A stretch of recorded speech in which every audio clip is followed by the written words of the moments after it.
Hello Yu-Gi-Oh players, how are you today? Today I'm going to give you my opinion on the Monarchs support. I'm not going to give you the support and tell you about the support. If you need to know what support cards I'm talking about, just look in the description and there you go. So, are Monarchs good? Are Monarchs bad? Monarchs are always good in my opinion. You distribute for it, you get its effect, it's so easy to use. Bam, get rid of a card you need. It's that simple. People have made videos about Monarchs, and the first thing they say is Treeborn Frog. And Treeborn Frog was used to offset the minus of finding something to tribute for. If you don't understand what I said, let me rephrase it, or let me give you an example. Treeborn Frog comes back every time. It's like a free tribute summon. Bam! Without having to summon like Cyber Dragon, tribute Cyber Dragon for a Monarch. Or summon Photon Thrasher and tribute for a Monarch. Every time. That's a minus every time. Special summon a monster, tribute that monster. No. Treeborn Frog comes back, comes back, comes back. And you don't have to waste a card in your hand to tribute for a Monarch. That's what I mean about offsetting the minus. Offsetting the minus. Monarchs have new support. You've heard about it.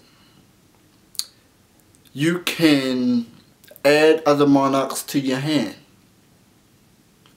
So, that continuous spell card. If you tribute for a Monarch, you add a Monarch to your hand, guess what? It offsets the minus. So when people say, hey, how do I come up with Tribute Frogger? Treeborn Frog was there, I can't use it no more. Well, Treeborn Frog was the offset. This card is an offset. You add a Monarch to your hand every turn. Always have something that you can tribute for. So, if you do special summon that Cyber Dragon, tribute for the Monarch, offset by adding another Monarch to your hand. There you go. The same concept. Same concept. Except, instead of always having a Monarch in your hand, like Treeborn Frog always had a way to tribute a Monarch, you gotta find another way to tribute for a Monarch. Spell Striker, Cyber Dragon, Photon Thrasher, those cards exist. Now, you can protect your Monarchs from being targeted by effects or destroyed by effects. That's good. You can always go for that monster. You know, usually that's what you do when you summon Monarchs. Because if they had Bottomless or Compulse or something, yes, who would compulse a Monarch? But if they had a Phoenix Chain, even a Phoenix Chain, if you just go for the monster, you don't have to worry about it.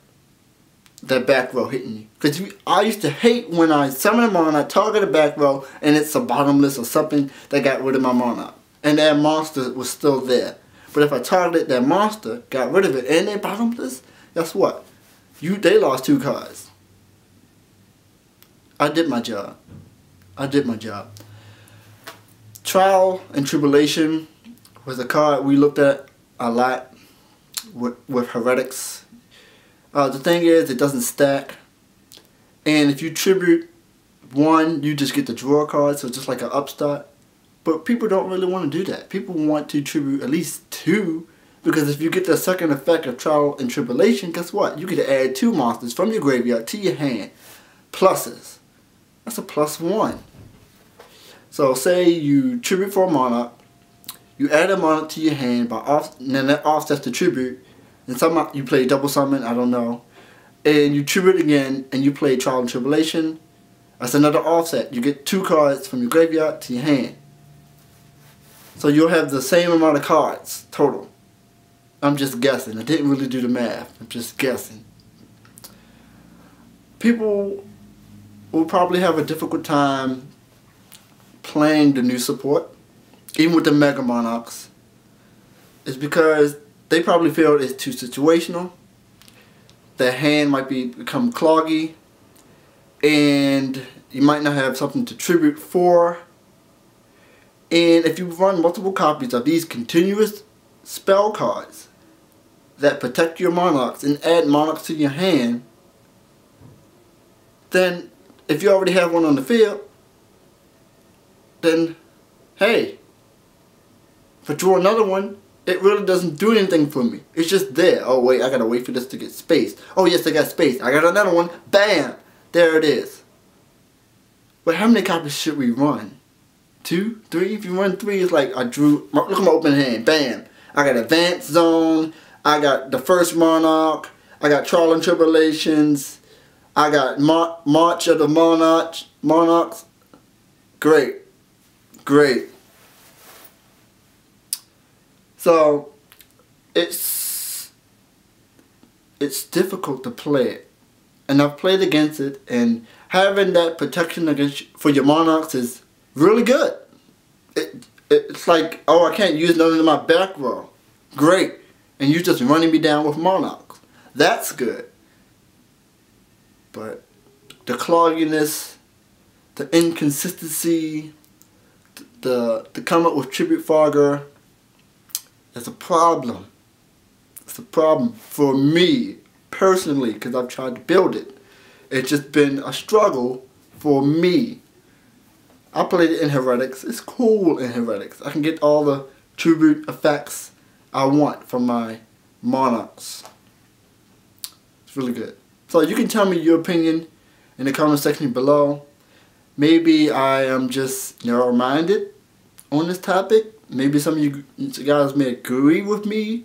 It just doesn't seem like it's just worth it to try to make a Monarch deck. You know, it's cool and all the stuff they have is awesome, but it's just the problem with it's just not enough. You know, maybe I just want more. Maybe if you had a Monarch, if all the Monarchs had an effect that if it was special summon, you remove a monster from the field, then you can do a whole lot of stuff with the Monarchs. But it's just too limited. Too limited. So thanks for watching your Yu-Gi-Oh channel, and I end my turn. Go.